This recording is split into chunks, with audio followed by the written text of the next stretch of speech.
Hello दोस्तों, स्वागत है आपका हमारे यूट्यूब चैनल पर। आज हम आपको डी फार्म सेकेंड ईयर का सब्जेक्ट फार्माकोलॉजी, जिसका chapter number second drug acting on the peripheral nervous system, जिसका लास्ट पार्ट पढ़ाएंगे।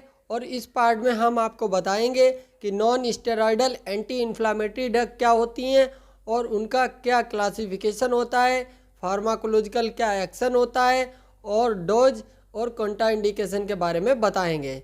दोस्तों, अगर आपने प्रीवियस वाले पार्ट नहीं देखे तो आप हमारे चैनल की प्लेलिस्ट में जाइए, वहाँ से आप प्रीवियस वाले पार्ट देख लीजिए। हमने अपने चैनल पर local anaesthetic agent chapter number second यहाँ तक अपलोड कर दिया है। और आपका जो चैप्टर नंबर सेकेंड का लास्ट पार्ट बचा हुआ था, non steroidal anti inflammatory drug, इसके बारे में हम आपको आज बताएंगे। इनकी शॉर्ट फॉर्म नेसिड्स होती है, इनको नेसिड्स भी कहा जाता है। तो दोस्तों, अगर वीडियो अच्छी लगे तो वीडियो को लाइक कर देना और हमारे चैनल को भी सब्सक्राइब कर देना। ज़्यादा से ज़्यादा अपने दोस्तों को शेयर कर देना। अगर आपको मेरे व्हाट्सएप ग्रुप से जुड़ना है तो डिस्क्रिप्शन में लिंक दी गई है। मेरी जो भी वीडियो होती है उसकी डिस्क्रिप्शन आप चेक करते रहिए, उसमें व्हाट्सएप ग्रुप की लिंक दी गई है। आपको 199 रुपीज़ में टोटल आपको हिंदी इंग्लिश मिक्स का कंटेंट प्रोवाइड कर दिया जाएगा। तो दोस्तों, वीडियो स्टार्ट करते हैं। तो बताते हैं आपको कि non steroidal anti inflammatory drug क्या होती हैं। तो इनको हमने लिखा है कि वह ड्रग जिनका यूज़ इन्फ्लामेशन को ट्रीट करने में और हल्के पेन को ट्रीट करने में, यानी जो हल्का पेन होता है यानी दर्द होता है उसको ट्रीट करने में, और फीवर को ट्रीट करने में जिन ड्रग का यूज़ किया जाता है उनको कहा जाता है non steroidal anti inflammatory drug. दोस्तों, जो इन्फ्लामेशन होता है, अगर बॉडी में कहीं इन्फ्लामेशन हो जाता है या कहीं पर भी हल्का पेन हो रहा होता है तो उसको ट्रीट करने के लिए इन ड्रग का यूज़ किया जाता है, और फीवर को भी ट्रीट करने के लिए इन ड्रग का यूज़ किया जाता है। और इसकी हमने सेकेंड डेफिनेशन को लिखा है, नॉन स्टेरॉयडल एंटी इन्फ्लामेटरी वह ड्रग्स होती हैं जो पेन को रिलीव करती हैं, यानी जो दर्द को कम करती हैं और इन्फ्लामेशन को रिड्यूस करती हैं, इन्फ्लामेशन को यानी कम कर देती हैं, एंड बॉडी के टेम्परेचर को नॉर्मल कर देती हैं। जो बॉडी का टेम्परेचर होता है उसको नॉर्मल करने का वर्क भी आपकी non steroidal anti inflammatory drug का होता है। फिर उसके बाद बात करते हैं इनके क्लासिफिकेशन की। दोस्तों, जो non steroidal anti inflammatory drug हैं इनका क्लासिफिकेशन थोड़ा बड़ा है, क्योंकि यह आपका इम्पॉर्टेंट टॉपिक है। आपको पूरा क्लासिफिकेशन पढ़ना है, अच्छे से उसको याद करना है, और एग्ज़ाम में आपका ये वाला टॉपिक बहुत इम्पॉर्टेंट है, बहुत ज़्यादा पूछा जाता है। तो इस टॉपिक को आप अच्छे से तैयार कर लेना। तो इसका पहला क्लास आता है नॉन सिलेक्टिव कॉक्स इनहिबिटर। जो non selective COX inhibitor first class है, इसका जो फर्स्ट क्लास आता है सेलिसाइलेट। जो सेलिसाइलेट क्लास है इसमें आपकी इम्पॉर्टेंट ड्रग है एस्प्रिन। और उसके बाद प्रोपिनियोइक जो आपका होता है प्रोपिनियोइक एसिड डेरिवेटिव, इसमें आती है ड्रग आपकी आइबुप्रोफेन, कीटोप्रोफेन और नेप्रोक्सन ड्रग आ जाती है। थर्ड क्लास है इसका फिनामेट। फिनामेट में ड्रग आती है मेफेनेमिक एसिड। उसके बाद आपका जो नेक्स्ट क्लास आता है इनोलिक एसिड डेरिवेटिव। तो इनोलिक एसिड डेरिवेटिव में कौन कौन सी ड्रग आती हैं? पायरोएक्सिकम आ जाती है, टेरोएक्सिकम इसमें ड्रग आती है। उसके बाद एसिटिक एसिड डेरिवेटिव जिसमें इंडोमिथासिन आती है ड्रग, और नेबुमिटॉन ड्रग आ जाती है। और उसके बाद क्लास आती है आपकी पायरोजोलोन डेरिवेटिव जिसमें फिनाइल ब्यूटोजोन ड्रग आ जाती है। तो दोस्तों, जो आपका नॉन सिलेक्टिव कॉक्स इनहिबिटर है उसकी सब क्लास थी, और उनकी सब क्लास में कुछ ड्रग थी जिनको हमने बताया। उसके बाद आपकी सेकेंड क्लास आती है प्रिफरेंटल कॉक्स 2 इनहिबिटर। प्रिफरेंटल कॉक्स 2 इनहिबिटर के अंदर ड्रग आती है निमुसुलाइड और इटोडोलेक डाइक्लोफेनेक, जिसका यूज दर्द में किया जाता है। तो वह वाली ड्रग आपकी प्रिफरेंटल जो आपकी कॉक्स 2 इनहिबिटर होता है उसके अंदर आती है। फिर जो आपका थर्ड क्लास है selective COX 2 inhibitor. Selective COX 2 inhibitor के अंदर आती है सेलिकोइक्स, और जो आपकी होती है इटोरिकोविक्स। फिर आपकी थर्ड वाली ड्रग है पेरकोइक्स। और उसके बाद फोर्थ क्लास है analgesic but poor anti inflammatory, इसका मीन्स है ये जो ड्रग हैं इनका यूज़ एनाल्जेसिक में तो किया ही जाता है, बट इनका एक्शन थोड़ा सा इन्फ्लामेशन को भी ठीक करने का वर्क करती हैं ये ड्रग। तो इसमें पैरासीटामोल और इसमें निफोपाम जो ड्रग होती है वह इस क्लास के अंदर ड्रग आती है।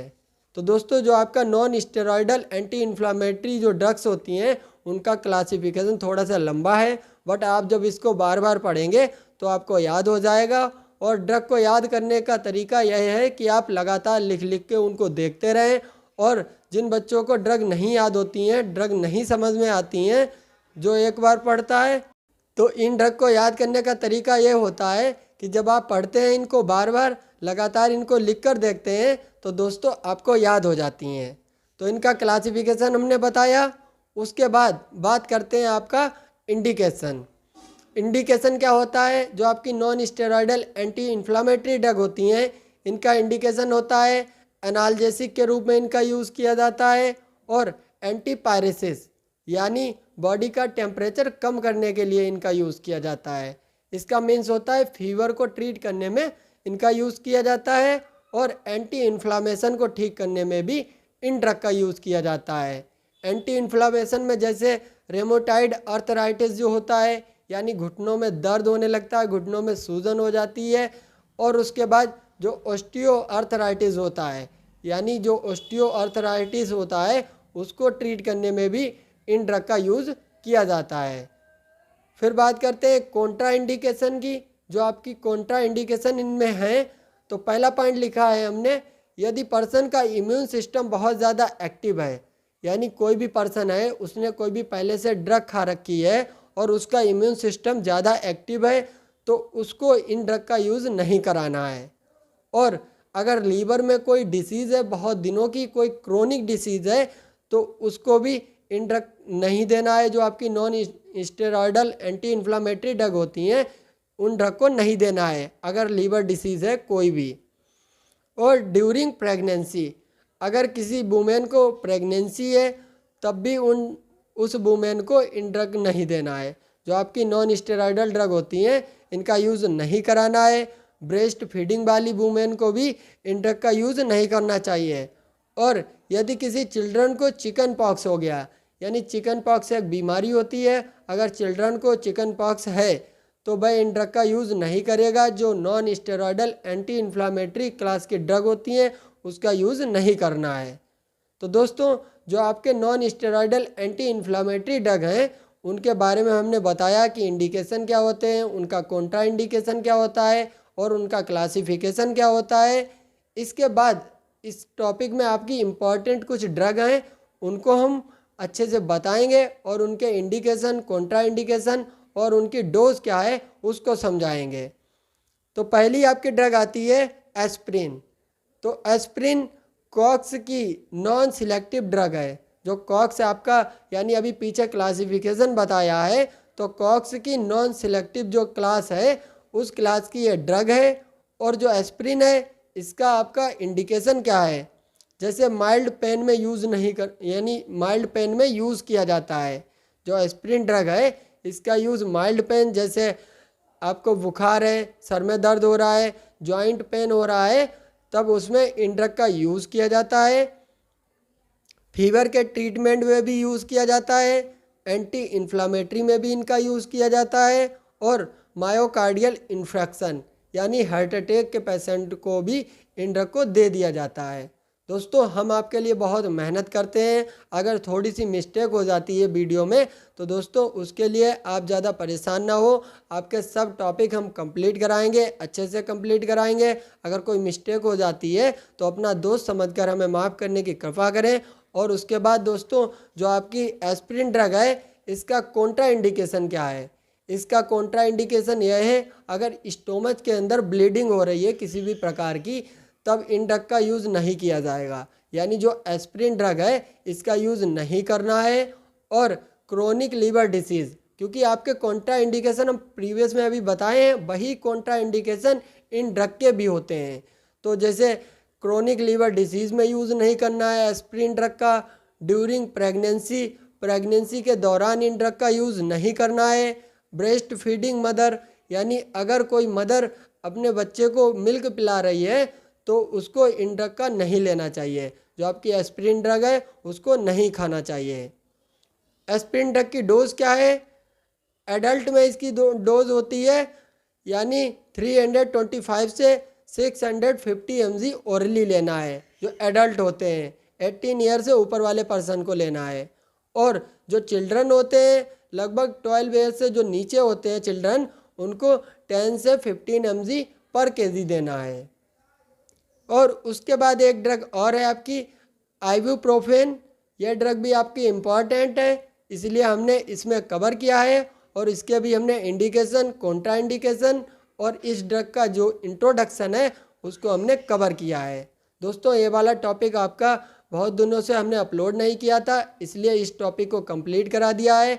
और नेक्स्ट वीडियो में आपका जो चैप्टर नंबर 3 होगा उसको एक ही वीडियो में पूरा कवर कर लेंगे। और दोस्तों आपके जो 3 चैप्टर हैं फार्माकोलॉजी के उसको हम कंप्लीट करा देंगे।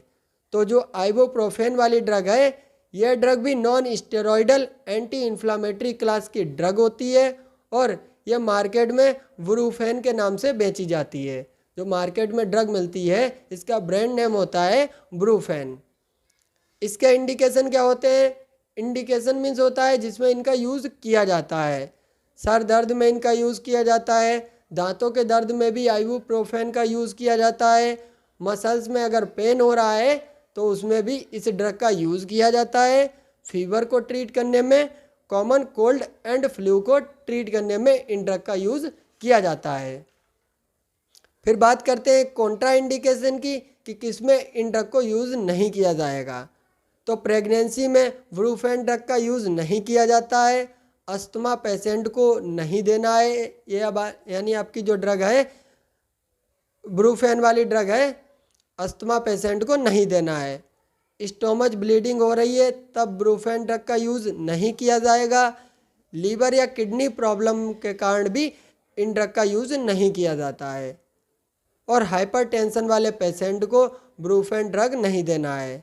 तो जो आपकी आइबुप्रोफेन ड्रग है जिसका ब्रांड नेम है ब्रूफेन, इसका यूज़ आप हाइपरटेंशन में नहीं करेंगे। और जो आपके कॉन्ट्रा इंडिकेशन है आप देख लीजिए, जो आपकी हमने एस्पिरिन ड्रग बताई, एस्पिरिन के भी सेम है इंडिकेशन, कॉन्ट्रा इंडिकेशन। और जो आपकी आइबुप्रोफेन ड्रग बताई उसके भी इंडिकेशन, कॉन्ट्रा इंडिकेशन सेम है।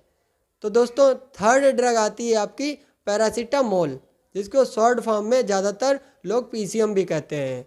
यह आपकी इम्पॉर्टेंट ड्रग है। और उसके बाद दोस्तों सबसे ज़्यादा फीवर में जो यूज़ की जाती है यानी बुखार में जो यूज़ की जाती है वह आपकी पैरासीटामोल ही होती है। तो यह नॉन स्टेरॉयडल एंटी इन्फ्लामेटरी जो ड्रग होती है उस क्लास की ड्रग है और यह एस्पिरिन की तरह वर्क करती है। जिस प्रकार से एस्पिरिन अपना वर्क करती है उसी प्रकार से यह ड्रग भी अपना वर्क करती है, बट इन्फ्लामेशन में इनका ज़्यादा एक्शन नहीं होता है। जो इन्फ्लामेशन होता है यानी बॉडी में कहीं पर भी सूजन होती है तो उसमें अपना अच्छा एक्शन नहीं दे पाती हैं। जिस प्रकार से एस्पिरिन अपना एक्शन इन्फ्लामेशन में देती है उस प्रकार से जो पैरासीटामोल है वह अपना एक्शन नहीं दे पाती है। फिर बात करते हैं इंडिकेशन की। आपको इंडिकेशन पता ही होंगे कि पैरासीटामोल के क्या इंडिकेशन होते हैं, क्योंकि आप उसको यूज़ भी कर चुके होंगे। जैसे सर दर्द में इसका यूज़ किया जाता है और दांतों के दर्द में जिसमें कहते हैं टूथछेद, जो आपकी टूथ एच होता है उसमें यूज़ किया जाता है, हेडेक में यूज़ किया जाता है, फीवर में इसका यूज़ किया जाता है। और जो मसल्स एच होते हैं यानी मसल्स में पेन होता है उसमें भी इसका यूज़ किया जाता है। अर्थराइटिस में इसका यूज़ किया जाता है।